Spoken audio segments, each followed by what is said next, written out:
જમ્મુ કાશ્મીરના પહેલગામમાં આતંકી હુમલાની ઘટના બાદ હવે ભારત સરકાર એક્શન મોડમાં જોવા મળી રહી છે. કેન્દ્ર સરકાર દ્વારા તમામ રાજ્ય સરકારો અને કેન્દ્ર શાસિત પ્રદેશોના આદેશ આપવામાં આવ્યા છે મોકડ્રીલ આયોજન માટે.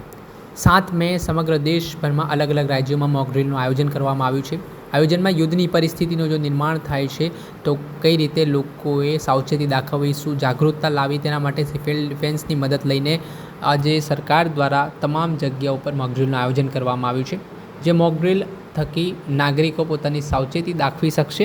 સાથે જ કોઈ પણ કુદરતી આપદા હોય કે માનવ સર્જિત ઘટનાઓ બને તે પહેલાં એક અભ્યાસના ભાગરૂપે આવી મોકડ્રીલોનું આયોજન કરવામાં આવતું હોય છે. ત્યારે બ્લેકઆઉટ કરવામાં આવશે 7 મેના રોજ ને આ પરિસ્થિતિને લઈને 3 સાયરનો વાગશે, પરંતુ આ સાયરનોથી તમને ગભરાવાની જરૂરિયાત નથી.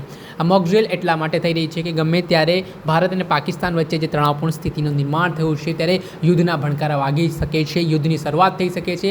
1971માં ભારત અને પાકિસ્તાન વચ્ચે ભીષણ યુદ્ધની પરિસ્થિતિનું નિર્માણ થયું હતું અને ત્યારબાદ જે રીતે ફરી એકવાર પહેલગામમાં આતંકી હુમલાની ઘટના સામે આવી છે તે બાબતે ફરી યુદ્ધ છેડાઈ શકે તેવી શક્યતા સેવાઈ રહી છે અને તેને જ લઈને તકેદારીના ભાગરૂપે, તૈયારીના ભાગરૂપે ભારત સરકાર દ્વારા તમામ રાજ્યમાં આ મોકડ્રીલ છે તે યોજવા માટે આદેશ કરવામાં આવ્યો છે. ત્યારે આ મામલાને લઈને ગૃહ રાજ્યમંત્રી હર્ષ સંઘવીનું પણ નિવેદન સામે આવ્યું છે. તેઓ મોકડ્રીલ મામલે શું કહી રહ્યા છે તે સાંભળી લો. આ તમામ જિલ્લાઓમાં કાલે મોકડ્રીલનું આયોજન કરવામાં આવ્યું છે.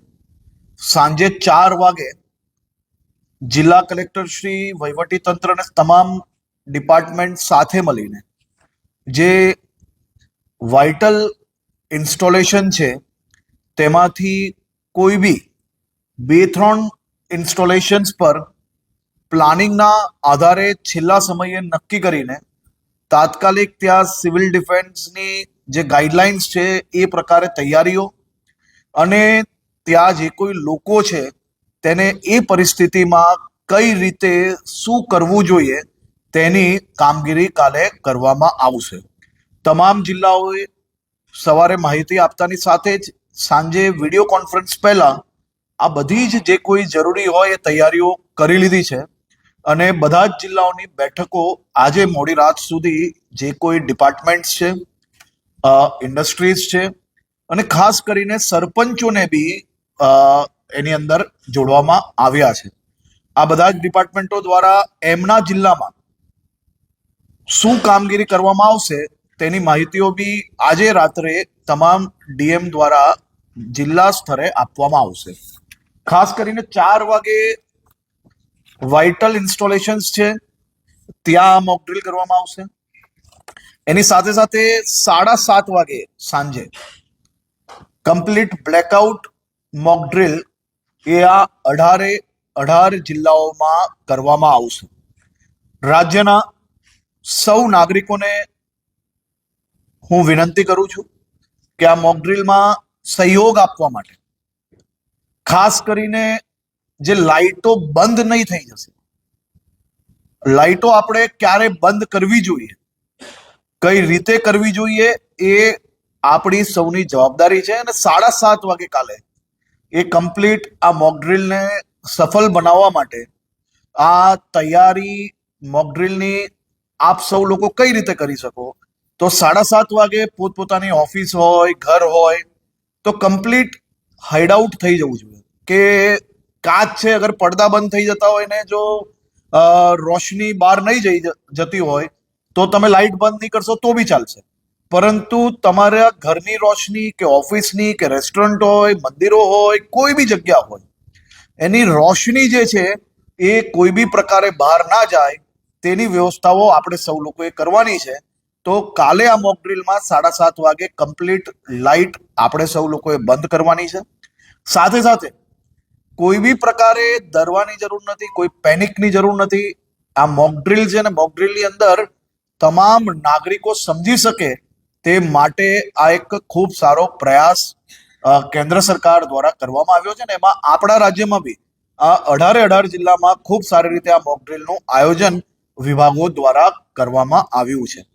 ખૂબ સામાન્ય રીતે મોકડ્રીલમાં જ્યારે આપણે હાઇડ આઉટ એટલે કે જ્યારે કમ્પ્લીટ બ્લેકઆઉટ કરતા હોઈએ ત્યારે એવા સમયોમાં શું ઉપયોગ કરવો, શું ના કરવું તેની સંપૂર્ણ માર્ગદર્શિકા એ સિવિલ ડિફેન્સ અને મહેસૂલ વિભાગ દ્વારા તૈયાર કરવામાં આવી છે તે બી લોકો સમક્ષ મૂકવામાં આવશે, જેથી કાલે આ મોક ડ્રિલ દરમિયાન એવું ના થાય કે આપણે લિફ્ટનો ઉપયોગ કરીએ.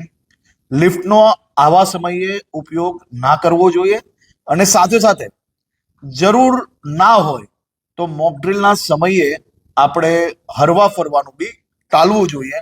આ અડધો કલાક માટે મોક ડ્રિલની સંપૂર્ણ વ્યવસ્થાઓમાં સૌ લોકો સહયોગી બને. ખાસ કરીને ઇન્ડસ્ટ્રીઝ એરિયાની અંદર બી આ સંપૂર્ણ માહિતીઓ તમામ વિભાગો થ્રુ નીચે સુધી આપી લેવામાં આવી છે. આ 18 જિલ્લામાં કાલે 7:30 થી 8 વાગ્યા સુધી સંપૂર્ણ બ્લેકઆઉટનું મોક ડ્રિલ કરવામાં આવશે. વાઇટલ ઇન્સ્ટોલેશન્સ એ ડિસ્ટ્રિક્ટને એના માર્કિંગ થયેલા હોય છે, અને એ ખાસ કરીને પબ્લિક રિલેટેડ વાત નથી અને પબ્લિક રિલેટેડ એ ઇસ્યુ નથી. વાઇટલ ઇન્સ્ટોલેશન એ રાજ્ય સરકારની એક જે લિસ્ટ છે એની અંદર તમામ યાદીઓ તૈયાર હોય છે. કલેક્ટર અને એસપી ને બધાને માહિતીઓ હોય છે, અને એ વાઇટલ ઇન્સ્ટોલેશનમાં જ કાલે આ મોક ડ્રિલ કરવામાં આવશે.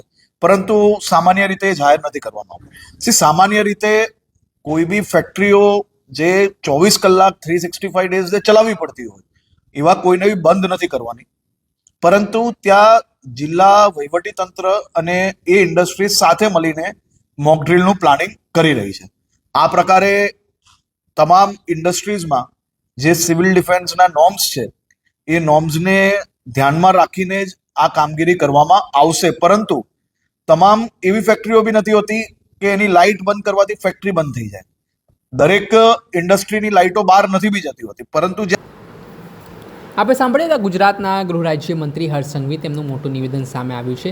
તેમણે મોક ડ્રિલને લઈને વાત કહી છે, બ્લેકઆઉટ કરી દેવામાં આવશે, જેમાં અંધારપટ આખો દેશ છે તે રહેશે.